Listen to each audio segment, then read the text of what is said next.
Hey everybody, it's Jeff, and I mentioned that I'm a pretty avid game collector, and I go way back to kind of the beginnings of video game consoles and arcades and all the way up to today.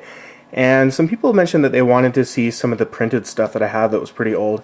And I figured, since the majority of you guys care about the console stuff, I'd look at some old Atari things. And these are some manuals that came with games, as well as some catalogs. And I really like these old Atari game catalogs. Back before the internet, obviously, they couldn't get the word out by just sending out press releases that would get republished on blogs or send out videos.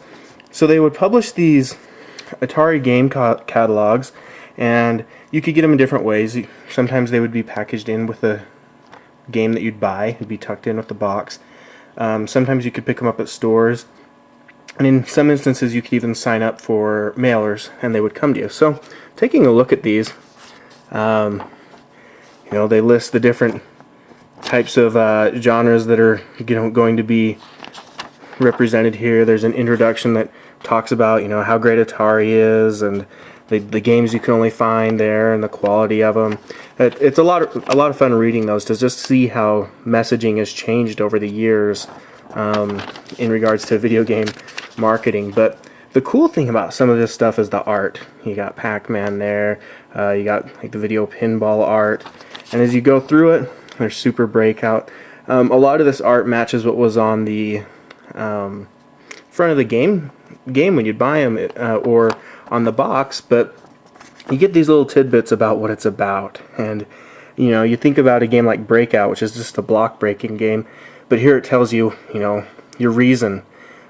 This is Breakout of the future. Your space shuttle has come up against a mysterious force field dead ahead.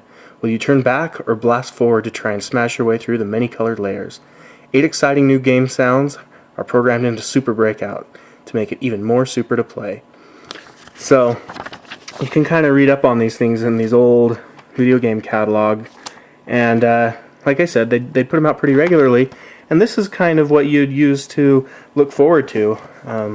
I remember as a kid having these, and you'd look through and you'd see something like this, like Night Driver, and believe it or not, that was a pretty cool looking game. It's like, wow, look, you can see the road going off into the distance, and they would talk about in the back about what sort of controls were needed.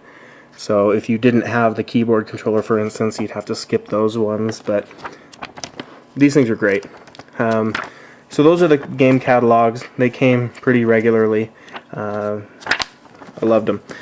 Now, they even had third-party ones. So this is one that was just Activision. And then kind of the same deal, just a little bit more condensed.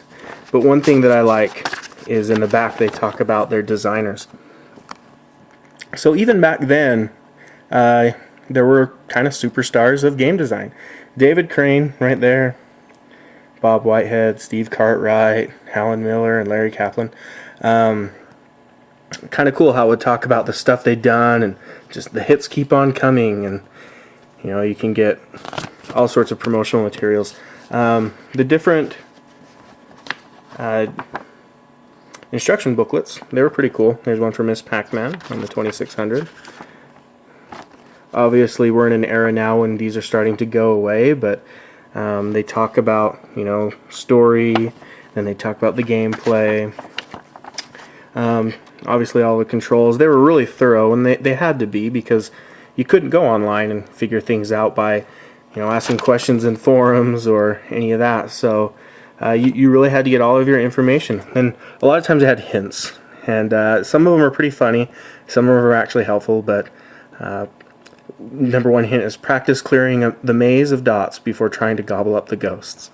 So those hints there, and then they still had places where you could write down your high scores.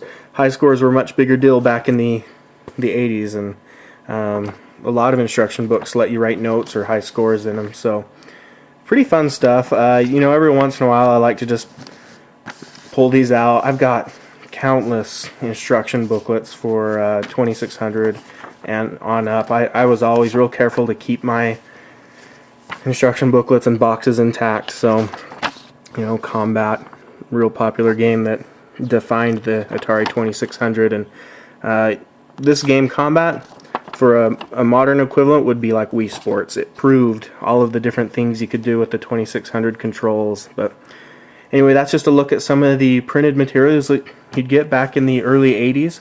I mean, some of those are even older, but times have changed. Now it's all going digital. So I appreciate having this still around. I just wish that some companies would still see the value in it. Obviously, the game catalogs, there's no real reason for that, but I would still appreciate nice manuals if we could get those once in a while. Well, everybody, thanks for watching.